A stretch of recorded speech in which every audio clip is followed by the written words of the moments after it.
Hello everyone, so today I will talk about how community is dealing with hunger and how they approach to this mission. Have you guys ever starving for a day or more? If you had, you may know why food is so important to our life. But still, there are a lot of people who suffer by hunger in our community and also in the world. I set up the index to inform you better understanding of what I'm gonna talk about for about 7 to 8 minutes. Why did I choose zero hunger in UN SDG? Among these options in UN SDG, I prefer to talk about zero hunger because I had some related experiences in my community for this topic. And I also worked for security for about 1 year, and then I met a lot of people who live in the street without the food, and they always require for more supports for government, but they are still suffering by hunger from these days. Because of COVID-19, many families are not able to work, therefore they may not able to afford food. I live in Vancouver. I'm really proud of my community because Vancouver is one of the biggest cities in Canada. It has a well developed and planned community. Actually, it is one of the best cities to live in North America. Also, it has spectacular and safe settings. However, in the back street of Vancouver, I'm not sure if you guys ever been to Hastings Street. There are still a lot of homeless people are urging for support for government. They need help. Metro Vancouver has the second highest working poverty rate among large cities in Canada, and most people don't make enough money to satisfy their basic needs. How bad is hunger in worldwide? According to UN, after decades of decrease, the number of people who suffer from hunger slowly increased again in 2015. Also, the poor nutrition causes nearly half, 45% of deaths under 3.1 million children each year. Also, in addition to that, the COVID-19 pandemic actually now doubled that number, putting an additional 100 million people at risk of suffering acute hunger. For example, Yemen is experiencing at the worst humanitarian crisis in the world with over 24 million people in need. So for next slide, I will talk about why Yemen is in crisis. So Yemen had a civil war with Saudi Arabia, and actually Saudi Arabia targeted food production by bombing farms, ports, and food factories, among other things.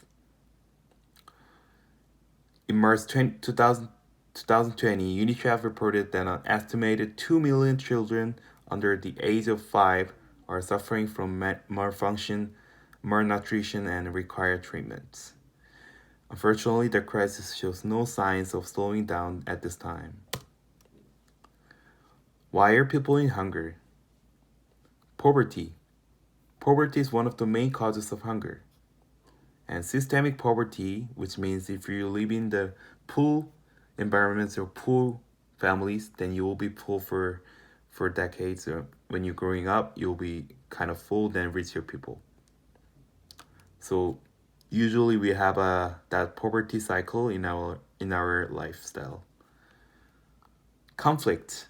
Major conflicts like war can disrupt farming and food production. And usually the vast majority of people who suffering the hunger live in the world or country affected by conflicts. Extreme weather and climate change.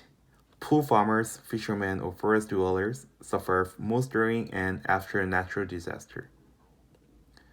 For example, survivors of Hurricane Katrina are still experiencing the lasting effects of poverty, hunger being one of them.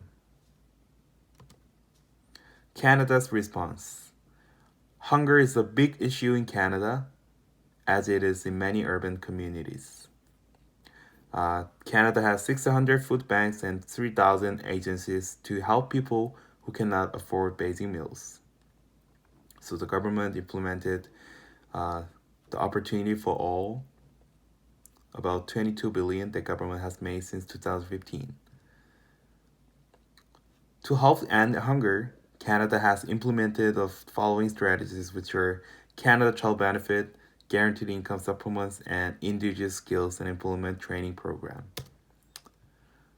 So those three strategies help Canada to support the hunger or poverty people. The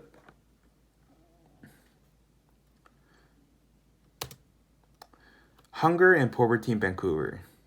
As you know, BC and Vancouver experiences a significant amount of poverty and hunger.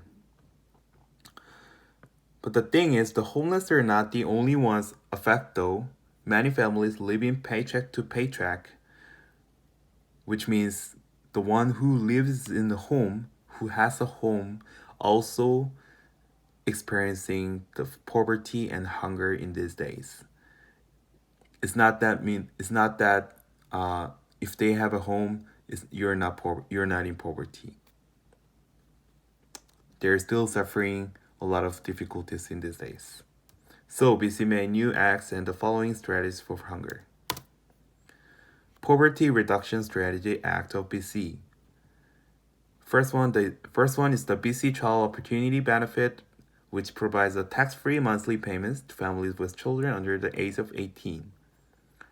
Also, the BC government is always increasing the minimum wage following the recommendation of the Wages Commission.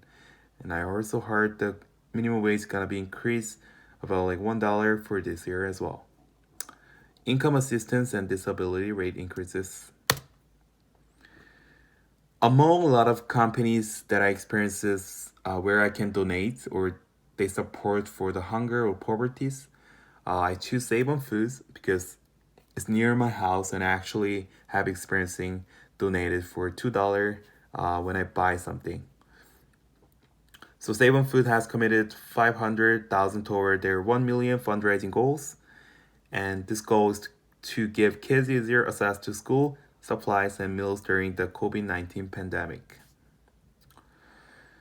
So when you buy something in Save on Foods, the cashier asks you for, would you like to donate $2 or 500 more rewards card? Then you can donate for anytime. Also, this fundraiser will be donated to Breakfast Club of Canada, which helps feed children in need.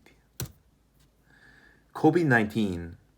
I think you are also suffering by COVID-19 and everyone does.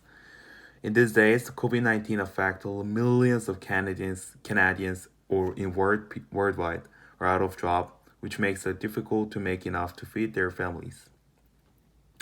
So government implemented one major response benefit, which is called CERB. So you can get $2,000 every month for up to 4 periods who are out of work because of COVID-19. Also, provincial government announced funding of $3 million to assist the food banks. Also, the BC made Community Response Fund, which is to support the charities in BC that were affected by COVID-19.